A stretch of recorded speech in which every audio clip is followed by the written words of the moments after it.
Hi guys, welcome to my art studio. If this is the first time you've seen my channel, welcome. My name is Alyssa. I'm an artist from Perth, Western Australia. This video is a good one for you if you're really wanting to paint intuitively but you're struggling to find inspiration and you're just feeling a little bit overwhelmed with the possibilities. One tool I've found that's been really helpful is to use public domain photos. So these are mostly old photos and they literally invite you into another time, another place. You can interpret them loosely and you can use different colours, different backgrounds, and take them in any sort of direction. I've used one of these photos just purely as a reference to work from, but you could also use them as part of a collage by printing them out and ripping them up or cutting them out. And you can also find landscapes and groups of people in there. I've just basically printed out a photo from the website to work with, and you can see that it's very it's not very clear, but it was something that I could work from. It was something that I could use as a catalyst to create an imaginative portrait.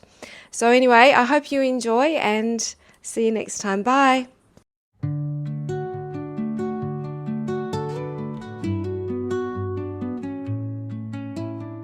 I'm going to just show you how I'm working with this, and just take everything as like a loose guide. Like, you don't have to do everything exactly the way I'm doing it, but just hopefully it'll give you some ideas to sort of loosen up, and using reference material in a way that's free and aimed at sort of accessing your own style and your own voice. So I am using a couple of different mediums. I'll probably start with just charcoal just to get down the image, and then I'm just going to use my normal acrylics. If I was working in a sketchbook, I would use my flat matte acrylics so that the pages don't stick, but this is just an A3 cartridge pad. It's 140 GSM, but really just use what you've got. I'm going to start off getting her face in. So obviously some of it I can't see, and that's actually because of the water damage, but that's actually good because, you know, I'm really just wanting it as a guide. And it's sort of a way of seeing what character comes out.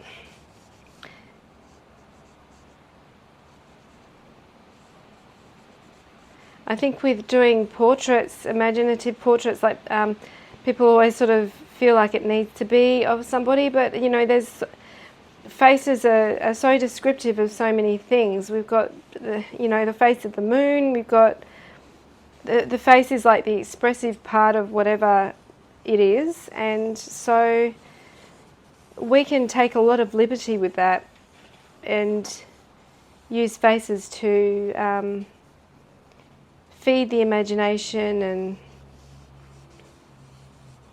think about story. So you can just make out her beautiful dress. So I'm not even sure where she's from. She could be like a fairy tale character, but she's got these beautiful roses at the front of her dress, which I think I'll include.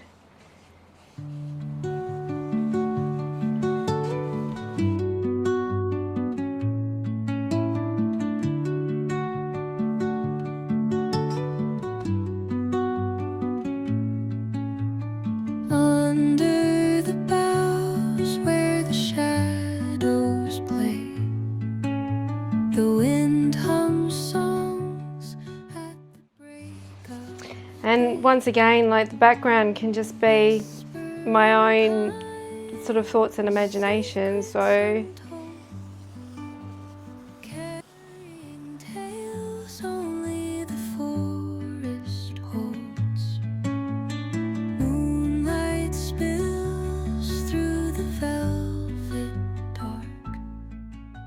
I'm just going to smush it, and that should just get all the excess charcoal off and leave me with the image.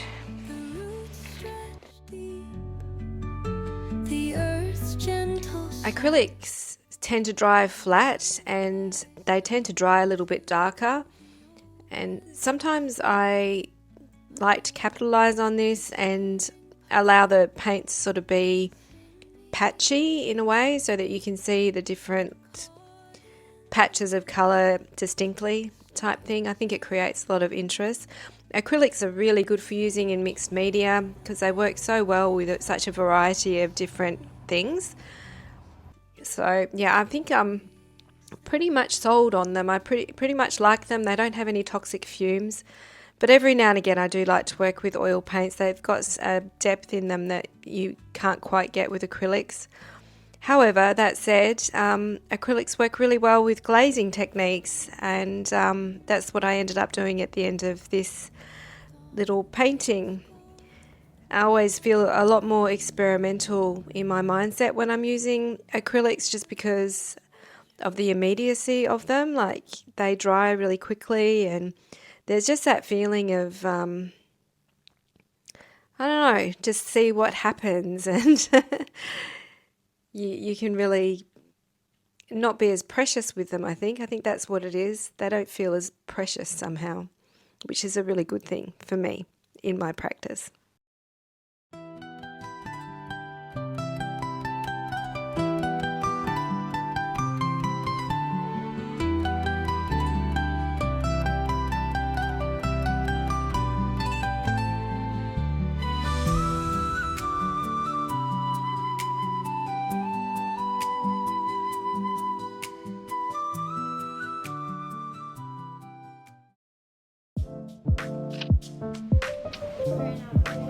It was a beautiful day, so it was a great idea to go and have a coffee with a friend, and we went trinket shopping and just poking around a few different places in Rockingham.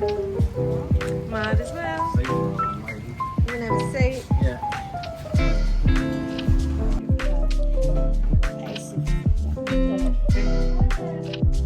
Oh, they're so sweet, and there's a cat.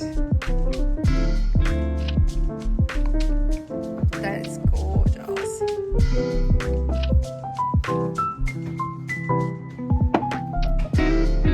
It's a toothbrush holder. I was just trying to work out what it was.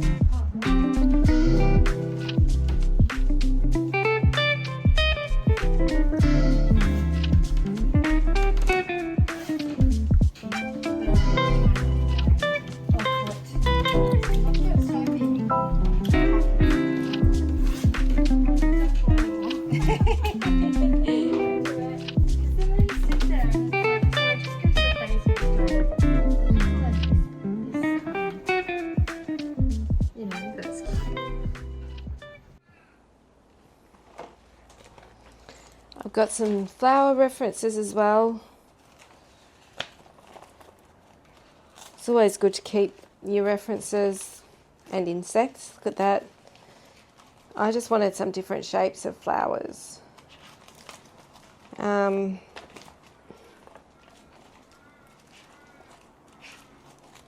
Just to add a bit of variation.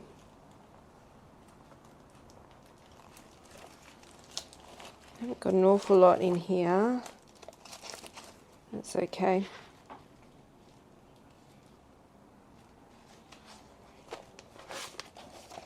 I think I like this. Anyway.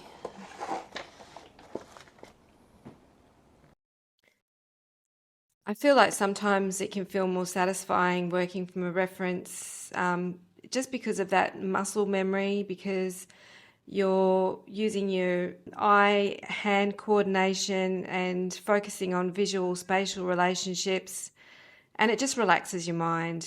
Part of your brain really does switch off.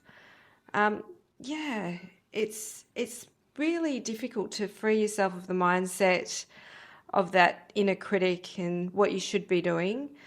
So there's so many different approaches, ways that you can approach this. So sometimes my approach to my own art can be quite literal. In other words, I'll choose a story or a theme, maybe a dream that I had to try and depict it, and yeah, just try and depict it in a visual form. And other times I'll just approach things really experimentally by just seeing what happens when I put different shapes together or colours or different materials. And yeah, everything sort of has its place, I find. The trick is to nurture your mind in whatever state it is and whatever you're needing at the time.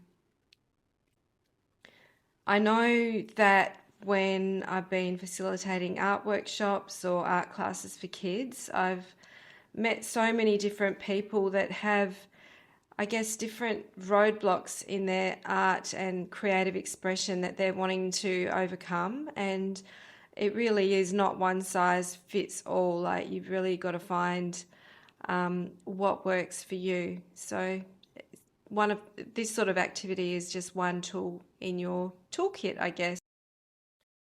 Having that empty canvas or empty page to fill with no guide or other source of reference can be overwhelming. And I think we can become really creative with our reference materials. So obviously at the moment I've become really interested in old photos just because to me they've got a lot of mystique around them and I like the way they kind of look.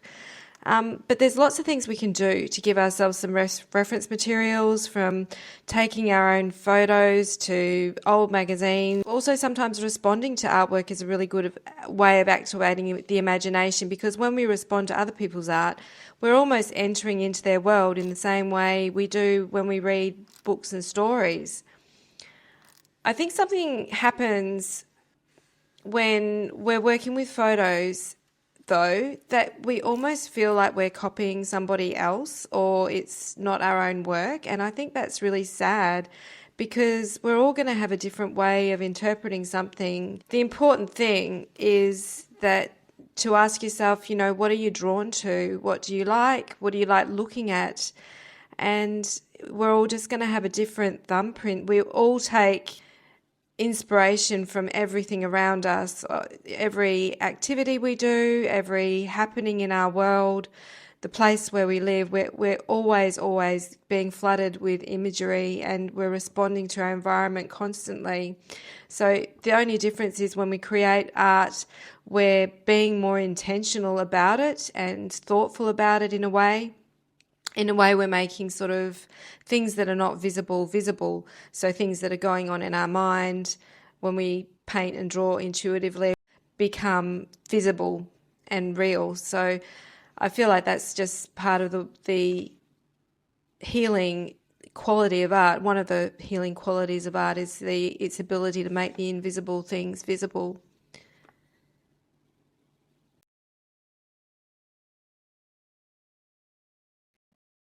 At this point in the picture, I've really gone back and forth with the background. I don't know if you've noticed, because I couldn't really decide whether I wanted to make it dark or whether I liked the sort of dreamy quality of bringing in a lot of light in the background. So I went with the light background, and I'm really glad I did because I ended up doing a lot of glazing with my fluoro colours, using them really like watercolors, and then the color underneath comes through as well, so it creates a really interesting texture. I just finished it off by doing some dark expressive line work.